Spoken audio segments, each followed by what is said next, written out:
Halo, assalamualaikum warahmatullahi wabarakatuh. Jumpa lagi dengan saya Wahyu di channel Wahuru.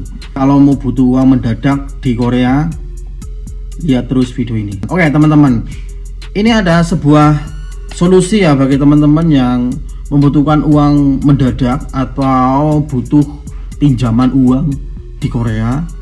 Ya, seperti saya dulu lakukan itu ketika mau buat rumah itu ya, itu karena uangnya tiap minggu harus keluar, saya itu akhirnya pinjem ya, walaupun itu berbunga. Nah, tapi dengan lihat dari kemampuan gajinya juga mencukupi, maka saya berani untuk meminjam di situ.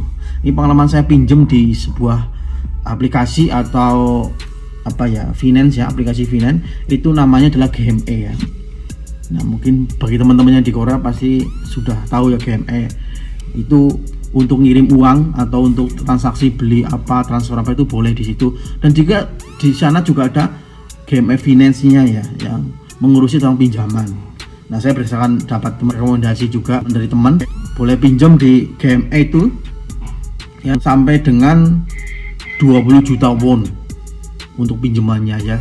Dari temen nggak ada yang mau minjemin ya, nggak ada yang percaya sama kita ya, karena ya tahu sendiri ya, minjem uang itu susah lah ya kalau kita sudah apa ya, kena track record nggak baik ya.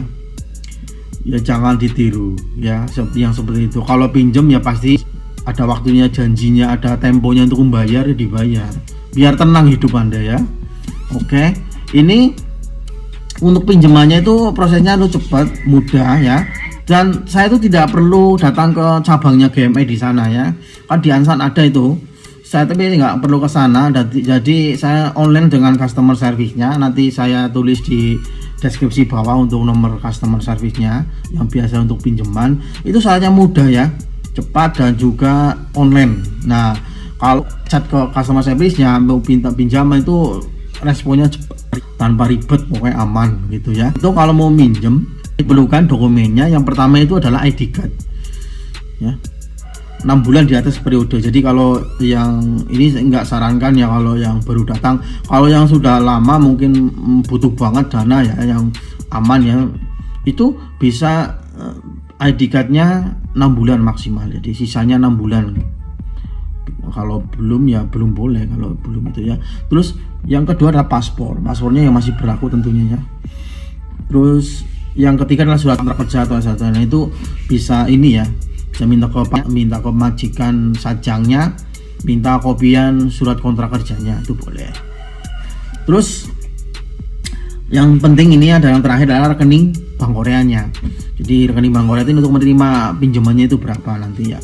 Dan selama pencairan itu ya, prosesnya itu dulu saya itu seminggu cair ya, langsung masuk ke rekening bank Koreanya ya. Tidak ada potongan. Misalnya saya pinjamnya 5 juta ya, itu tidak ada potongan selama ditransfer itu full 5 juta. Nah, untuk ngangsurnya itu sebulan kemudian. Jadi misalkan kita pinjamnya tanggal, yang gampang tanggal 10 kan, gajian kan tanggal 10, berarti pinjamnya mulai ngangsur tanggal 11. Berarti 11 tanggal bulan berikutnya baru nyicil gitu ya. Itu misalkan kita pinjem 5 juta, nanti di situ ada simulasinya berapa pinjaman yang kita dapatkan, atau simulasi potongan angsurannya mau berapa bulan gitu kan. Saya ambil yang paling cepat saja ya. Semakin lama semakin banyak bunganya kan, jadinya semakin besar. Tapi setelah saya lakukan apa yang namanya pinjaman itu, ini darurat ya, kondisi darurat, benar-benar darurat. Karena teman-teman di sana di saat itu saya pinjemin nggak ada uang yang cukup besar untuk mengamankan ketika mau buat rumah itu, karena ya terus-menerus uangnya, jadi saya harus pinjam dulu. Jadi intinya gaji untuk 3 bulan ke depan saya ambil dulu gitu, intinya gitulah, nggak masalah sih ya. Terima kasih banget itu buat GME ya.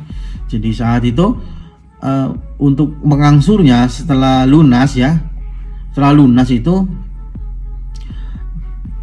dihitung-hitung bunganya itu jadi 230 ribuan. Jadi pinjam 5 juta plus bunganya jadi 5 juta 230 ribu.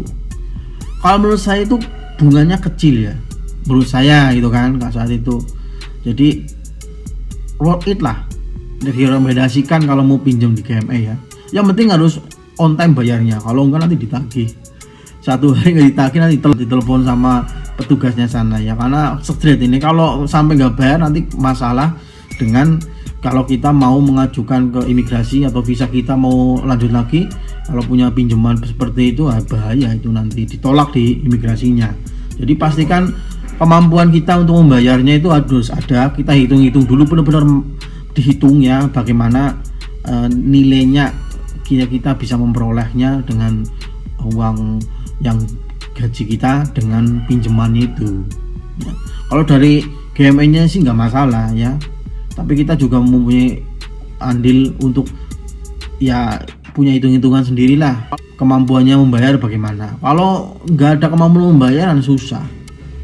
Jadi ini uangnya kalau menurut saya itu pinjaman ini berlaku bagi yang uangannya sudah stabil tetapi butuh banget untuk biaya, misalkan kalau mau beli ya nggak buat rumah saja, mau beli tanah yang kira-kira cepet, ini kalau nggak dibeli ini ya itu udah diambil sama orang lain, ini padahal udah bagus, lokasinya bagus, tempatnya bagus, pokoknya gitu strategis.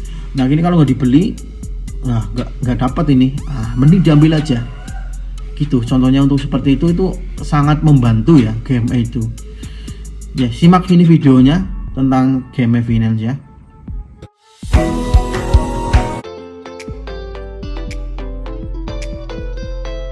Halo Sobat GME, jadi di sini aku mau bagi informasi penting buat teman-teman semua yang udah ngajuin pinjaman di GME Finance. Jadi kabar baiknya adalah selain bisa mengajukan pinjaman lewat aplikasi GME, teman-teman juga bisa ngecek pinjaman yang sedang berjalan lewat aplikasi GME.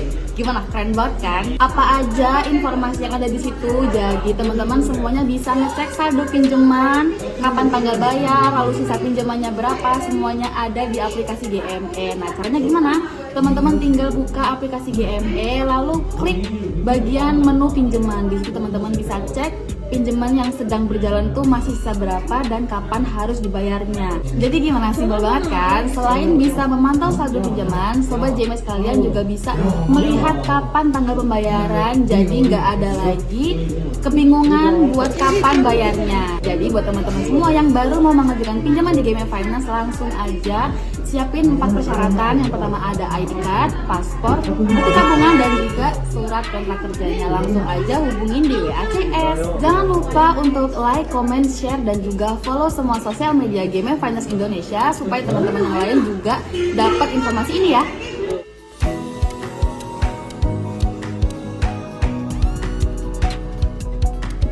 Oke, terima kasih sudah melihat video ini, semoga bermanfaat. Saya Wahyu, wassalamualaikum warahmatullahi wabarakatuh.